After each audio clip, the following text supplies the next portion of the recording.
আজকে গেল আমাদের ক্রিকেট টুর্নামেন্টের ফাইনাল খেলা। হ্যালো গাইস, আসসালামু আলাইকুম। আশা করি সবাই ভালো আছেন। তো আমি অনেক ভালো আছি। তো বরাবরের মতো চলে আসলাম নতুন একটি ব্লগ নিয়ে। তো দেখতেই পারতেছেন এই ব্লগটি হলো অনেক দিন আগের। তো আমি ব্যস্ততার কারণে ছাড়তে পারতেছিলাম না। তো দেখতেই পারতেছেন আমি হাঁটতে হাঁটতে চলে যাইতেছি।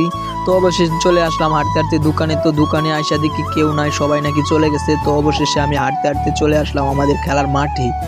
তো মাঠে আমি মনে হয় সবার দেরিতে আইছি, কারণ হলো আমরা কমিটি সবাই আগে আসতে হয়। তো দেখতেই পারতেছেন আমার বন্ধু রিফাতে অনেকক্ষণ ধরে এই রোদের মাঝে শ্রম দিয়া কাজ করতেছে।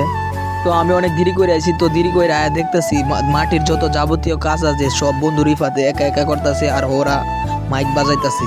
কিসে জানি মাইক আনছে খেলার মাঝে, ওই মাইকটা ওরা বাজাইতেছে। আর বন্ধু রিফাতে একা একা কাজ করতেছে, দাগ টাগ যা আছে সব দিতেছে। ওরে কিন্তু খেলোয়াড়ের মতো লাগতেছে।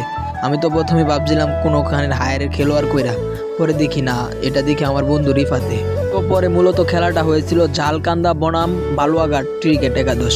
তো দুই দলের খেলোয়াড়রা মনে হয় মাঠে অল্প কিছুক্ষণের মধ্যে পৌঁছে যাবে, এই কারণে আমার বন্ধু রিফাতে মাঠের মধ্যে অনেক কাজ করতেছে, আর আমি তো ভিডিও নিয়ে ব্যস্ত।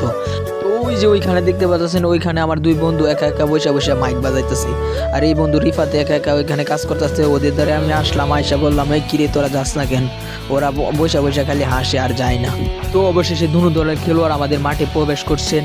তো দেখতেই পারতেছেন দুই দলের খেলোয়াড় সবাই মাঠে আসতেছে, কারণ হলো আমাদের মাঠের কিছু নিয়ম বিধি আছে, ওই নিয়মটি দেওয়া হবে। আর দেখতেই পারতেছেন দুই দলের খেলোয়াড়রা সবাই একসাথে দাঁড়াইছে। আমাদের মাঠের প্রধান অতিথি আছে বা আরও মেহমান আছে, ওরা কিছু কথা বলবে আর আমরা কমিটিরা কিছু কথা বলবো, তারপর আমরা খেলা শুরু করব। তো কথা টথা বলার পর দেখতেই পারতেছেন বলার বল করতেছে, আর আমাদের খেলা কিন্তু অলরেডি শুরু হয়ে গেছে। তো দেখতেই পারতেছেন একটা 4 নাকি 6 হয়েছে, আমাদের খেলা কিন্তু শুরু হয়ে গেছে। তো অবশেষে খেলা দিয়ে দেখা গেল বালুয়াঘাট ক্রিকেট একাদশ জিতে গেল, আর ঝালকান্দা ক্রিকেট একাদশ হেরে গেল। আর গাইস, আপনারা এই খেলায় কে কে ছিলেন সবাই কমেন্ট করবেন আর এই ভিডিওটি শেয়ার করবেন। তো আজকের ব্লগটি এ পর্যন্তই। সবাই ভালো থাকবেন। আল্লাহ হাফেজ।